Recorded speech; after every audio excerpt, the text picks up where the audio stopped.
I still remember the sound of the fork hitting the plate. It was louder than my son's voice. Louder than the words that cut through me like glass. "You're the worst father living off us." My name is George and I am 61 years old. I have lived long enough to bury my wife, survive bankruptcy, and build a life from nothing twice. But nothing prepared me for hearing my own son say those words in front of his wife, at a dinner table I once paid for with hands cracked from overtime work. That night, something inside me broke. And something else was born. The dinner that changed everything. It was a Friday evening. My son Daniel had invited me over for dinner. He said it casually over the phone. "Come by, Dad, Emma's making roast." Emma, his wife. Smart, sharp, always polite, but with a certain tightness in her smile whenever I visited. I didn't think much of it. I ironed my best shirt, the light blue one my late wife, Margaret, used to say made me look younger. I trimmed my grey beard carefully. At 61, you learn that dignity is often in the details. When I arrived, Daniel barely looked up from his phone. "Hey, Dad," he muttered. Emma greeted me with a thin smile. "Dinner's almost ready." We sat down, the table was neat, candles, proper plates. For a moment I felt proud. My son had built this life.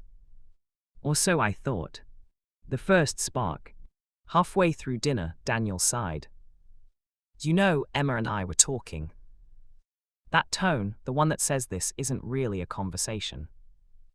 "Oh," I replied gently.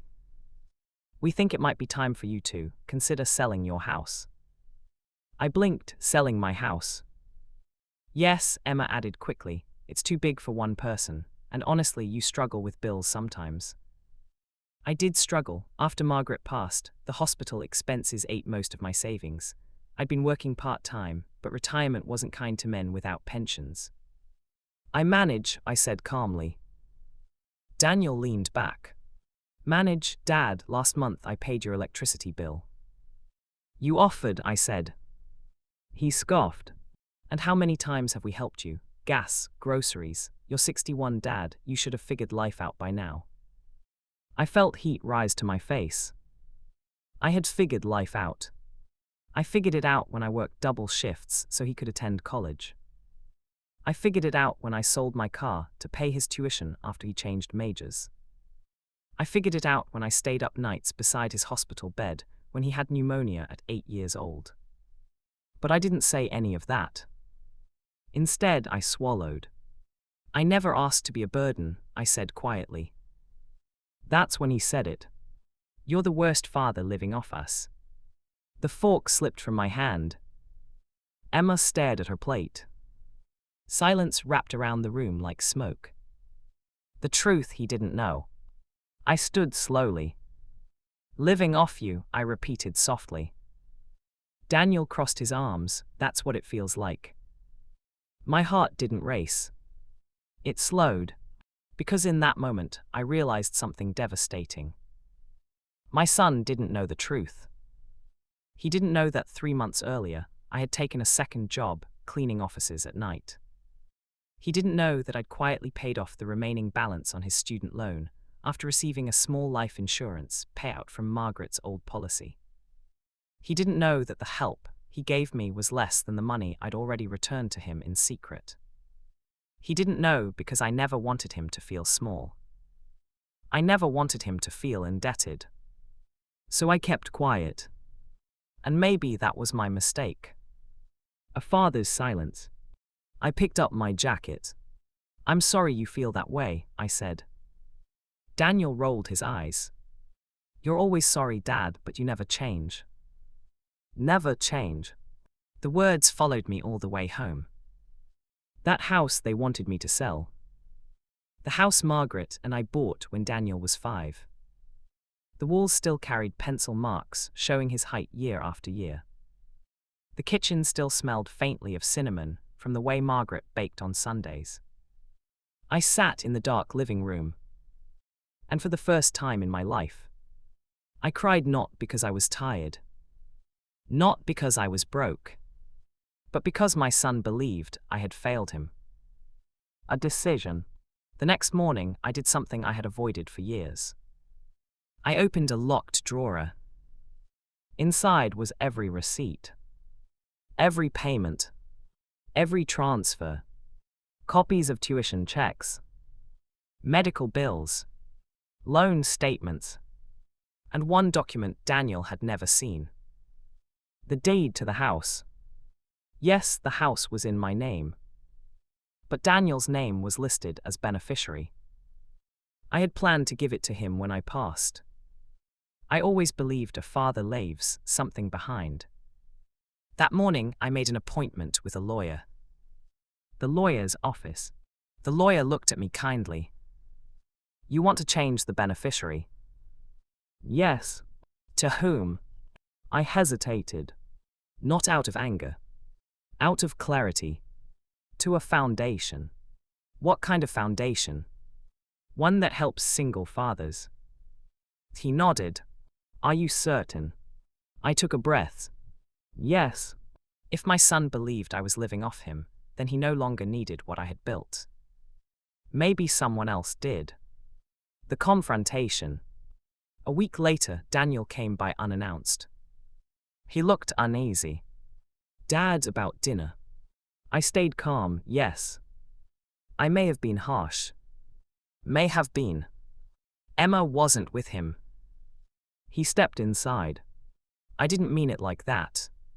How did you mean it? I asked gently. He ran a hand through his hair. It just feels like we're always helping. Daniel, I said quietly, do you know how much your education cost? He frowned. You're bringing that up. I'm asking. I don't know, a lot.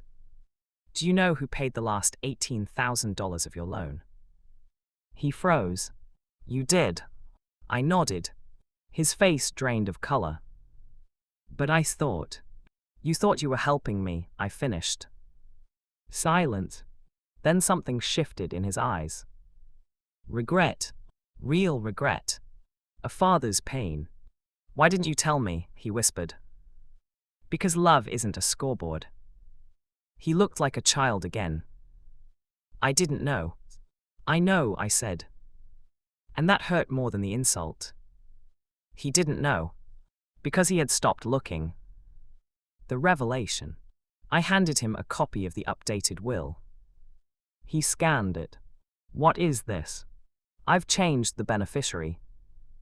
His head snapped up. You're giving the house away.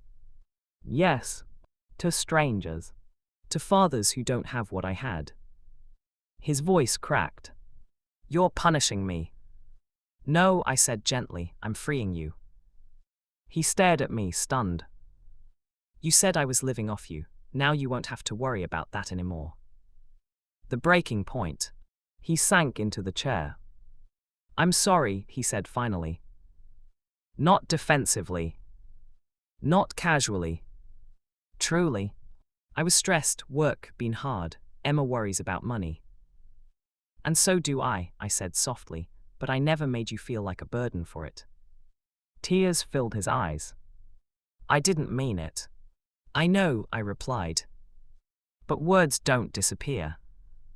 The hard lesson. We talked for hours that day. For the first time in years, we spoke honestly. About money. About pride. About the unspoken resentment that had grown between us. He admitted something painful. Sometimes I felt like I had to prove I was more successful than you.